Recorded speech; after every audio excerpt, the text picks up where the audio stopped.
Terima kasih Pak Wamen. Bismillahirrahmanirrahim. Assalamualaikum warahmatullahi wabarakatuh. Selamat pagi dan salam sejahtera untuk kita semua, Pak Menko, PMK, Pak Pratik, Pak Brian, teman saya yang sebentar lagi akan jadi Nobel Laureate juga, moga-moga amin. The distinguished guest, the Nobel Laureate, thank you very much for coming here, and I do hope that you are going to provide an inspirational speech. So in the next 10 years, Indonesia is going to have a lot of Nobel Laureate. I think they are all here, the candidate. Bapak-bapak dan ibu sekalian, para teman-teman saya di kabinet, para rektor, para peneliti, dan juga seluruh orang-orang pinter yang pasti IQ-nya di atas berapa Pak Brian yang di sini? Tadi kan disampaikan indikatornya apa tadi Pak? Ya, oke. Moga-moga semuanya paling tidak sama dengan Pak Brian. Pak Brian itu adalah baseline, bukan top line.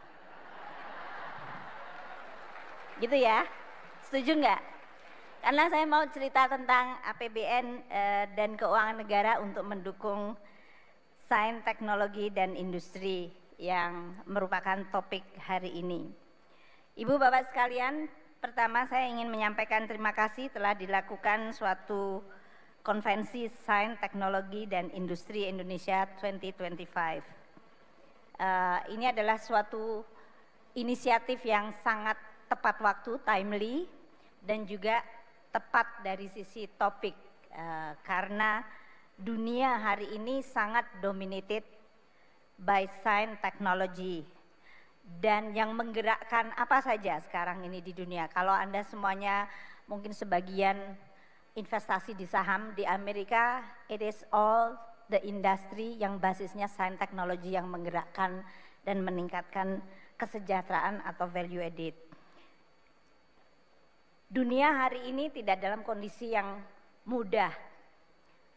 Terjadi pergeseran yang sangat fundamental di dalam geopolitik, persaingan yang makin sengit antar negara.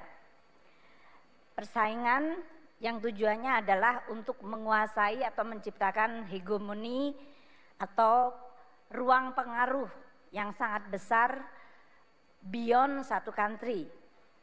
Bisa basisnya ideologi, bisa basisnya pragmatisme, yaitu menjaga kepentingan negara tersebut.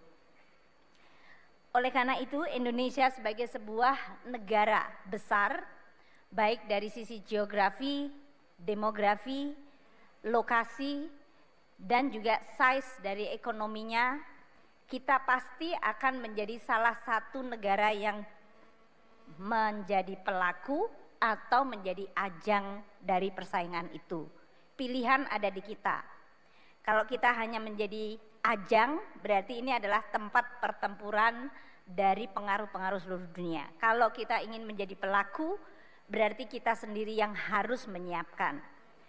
Dan menyiapkan diri itu berarti tidak hanya manusia-manusianya yang sangat penting, dan yang di ruangan ini adalah the elite intellectual yang punya tanggung jawab besar terhadap posisi Indonesia agar tidak hanya sebagai ajang tapi juga menjadi pelaku di dalam pergaulan dunia yang hari-hari ini sangat sengit diisi dengan sentimen persaingan.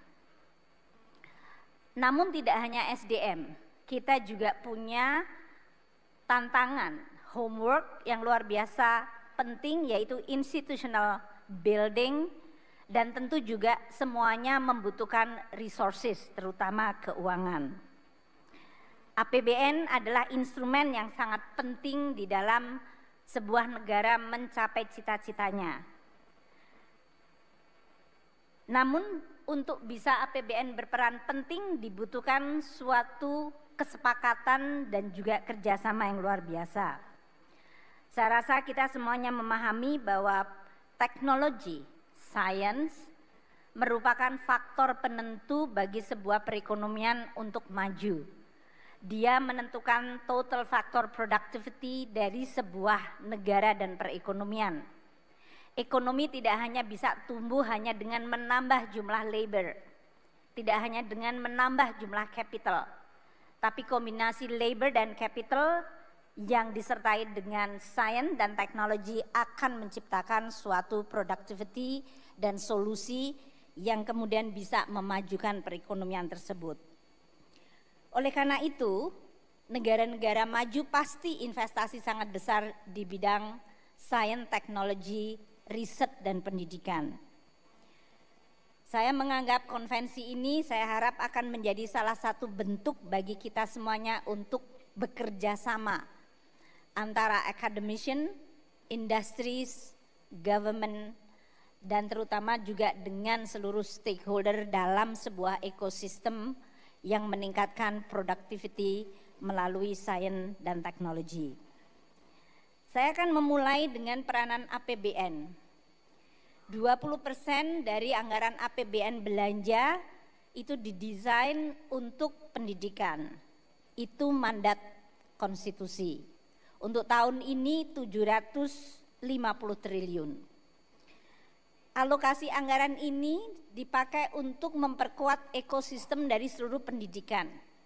Namun Indonesia adalah negara besar. Kalau kita bicara pendidikan, kita bisa bicara dari mulai madrasah, pendidikan sekolah negeri, swasta, atau kita bicara tentang guru, dari mulai guru honorer sampai dengan profesor, atau orang-orang pinter yang ada di ruangan seperti ini, peneliti, dan perguruan tinggi yang juga begitu sangat diverse.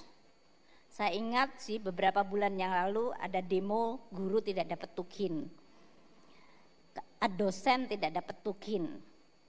Tapi saya yakin bukan dosen yang duduk di sini.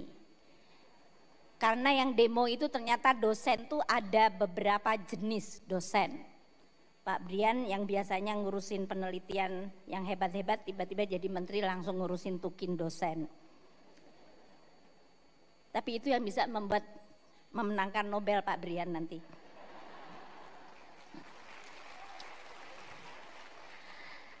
Tapi kita tahu bahwa intelektualitas dan kepandaian maupun kemampuan untuk meraih prestasi itu bukan masalah azas sama rata sama rasa. Begitu jadi dosen kemudian punya hak privilege untuk mendapatkan tunjangan. Dosen juga harus diukur kinerjanya. Dan inilah yang mungkin menjadi salah satu ujian bagi Indonesia. Are we rewarding the achievement atau are we going to distributing the money for the sake of just equality? Ini merupakan suatu desain insentif yang menurut saya teman-teman dari kelompok perguruan tinggi harus membahas dan mempertanyakan diri sendiri dan mungkin juga merekomendasi. What kind of incentive system yang harusnya kita establish untuk membuat anggaran pendidikan itu benar-benar menghasilkan hasil yang baik. Untuk hari ini, kami mengelola APBN untuk anggaran pendidikan berdasarkan ekosistem pendidikan. Klaster pertama adalah anggaran yang dialokasikan untuk benefitnya adalah para murid sampai dengan mahasiswa. Itu dari biaya operasi sekolah yang dihitung per kapita dari murid, PIP yaitu beasiswa untuk pelajar, KIP beasiswa untuk kuliah, beasiswa sampai dengan pasca sarjana, dan juga berbagai hal yang tujuannya adalah investment, manfaatnya adalah kepada murid tersebut atau mahasiswa. Bahkan dari PAUD sekarang sebelum usia 5 tahun. Ini menjadi penting di dalam investment human capital. Klaster kedua adalah untuk guru dan dosen. Dan itu belanjanya dari mulai gaji sampai dengan tunjangan kinerja tadi. Banyak di media sosial saya selalu mengatakan, oh menjadi dosen atau menjadi guru tidak dihargai karena gajinya nggak besar. Ini juga salah satu tantangan bagi keuangan negara. Apakah semuanya harus keuangan negara ataukah ada partisipasi dari masyarakat? Klaster ketiga di dalam ekosistem pendidikan atau belanja pendidikan adalah untuk sarana prasarana. Dari membangun sekolah, Bapak Presiden dalam hal ini sekarang meminta revitalisasi sekolah-sekolah yang rusak, sampai membangun sekolah baru seperti sekolah rakyat untuk anak-anak miskin, hingga membangun kampus-kampus dan laboratorium penelitian. Itu semuanya adalah masuk di dalam anggaran pendidikan, termasuk membangun rumah sakit pendidikan. Karena saya dari tadi sama Pak Menteri Kesehatan dan dia adalah ketua MBA-nya ITB, jadi harus saya sebut, kalau enggak nanti saya pulang enggak selamat sampai Jakarta. Dan itu adalah semuanya digunakan di dalam rangka untuk memperkuat ekosistem pendidikan dan penelitian di Indonesia.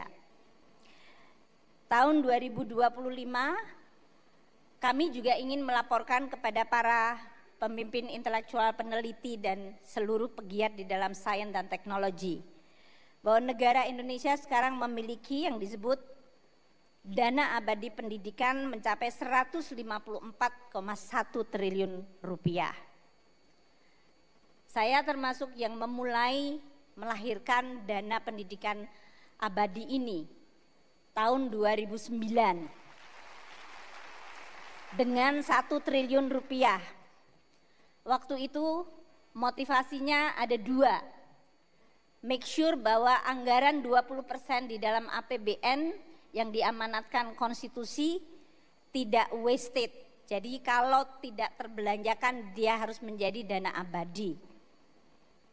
Karena waktu kita semuanya belanjakan, banyak juga sekolah-sekolah yang tidak mampu untuk menggunakan sehingga dia pakai beli kursi padahal kursinya masih bagus, ngelabur atau ngecat. Ngelabur itu bahasa saya, bahasa orang tua. Anak-anak sekarang nggak ada yang tahu ngelabur. Ngecat sekolah, ganti pagar, padahal dia adalah karena dia nggak tahu bagaimana menghabiskan dana pendidikan. Maka motif pertama dulu adalah making sure bahwa dana pendidikan tidak goes wasted. Dibuatlah wadah yang disebut dana abadi. Tapi motif kedua adalah karena saya waktu jadi Menteri Keuangan di 2005, 2006 mulainya, itu saya merasa minder karena banyak orang Indonesia yang tidak mampu sekolah di the best university. Sesama Menteri Keuangan waktu itu saya even di lingkungan ASEAN, Malaysia, Singapura, mereka selalu bilang, oh I have my staff udah belajar di Harvard, di Columbia, di Stanford gitu, di London School of Economics. Saya bilang anak buah saya nggak ada yang lulusan situ. Dan kita merasa suddenly we realize kita harus catching up.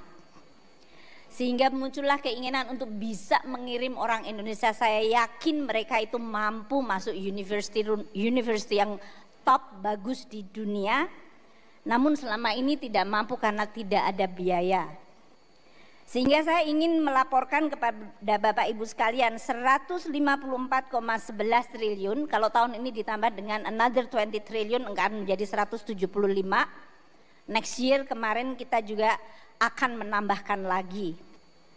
Dana abadi pendidikan 126,12, ini untuk pendidikan. Dana abadi penelitian 12,99 triliun, dana abadi perguruan tinggi 10 triliun, dana abadi kebudayaan 5 triliun.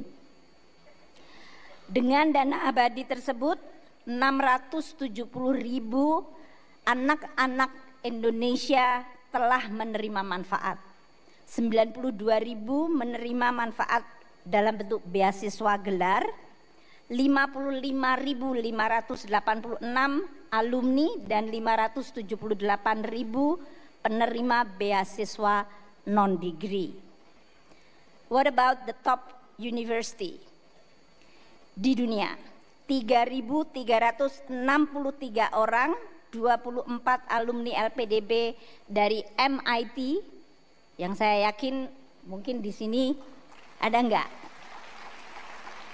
63 alumni dari University of Oxford, 96 alumni Harvard University, 72 alumni dari University of Cambridge, 20 alumni dari Stanford, 78 dari Berkeley, University of California Berkeley, and 308 dari Imperial College London. Enggak ada yang tepuk tangan, oh tepuk tangan. From 0 to 3.363, it's quite something. Saya berharap akan lebih banyak lagi, walaupun Pak Brian kemarin dengan Pak Pratik, beliau akan menentukan sekolah mana yang akan menjadi destiny dan bidang apa. Saya rasa itu adalah policy dari setiap pemangku kepentingan. Kami yang mengelola dananya supaya bisa sesuai dengan kepentingan dari masing-masing sektor. Untuk STEM, beasiswa mencapai 58.597 mahasiswa. Jadi bapak-bapak dan ibu sekalian, ini masih akan banyak lagi puluhan ribu yang akan follow your steps. Kalau bapak stepnya berhenti, ya Republik berhenti. Kalau bapak dan ibu sekalian akan menjadi pemenang Nobel laureate nanti, pasti yang 58.000 nanti akan inspired by you. Jadi Anda semuanya juga memiliki tugas yang sama beratnya. Sehingga kita semuanya sama-sama bekerja sama.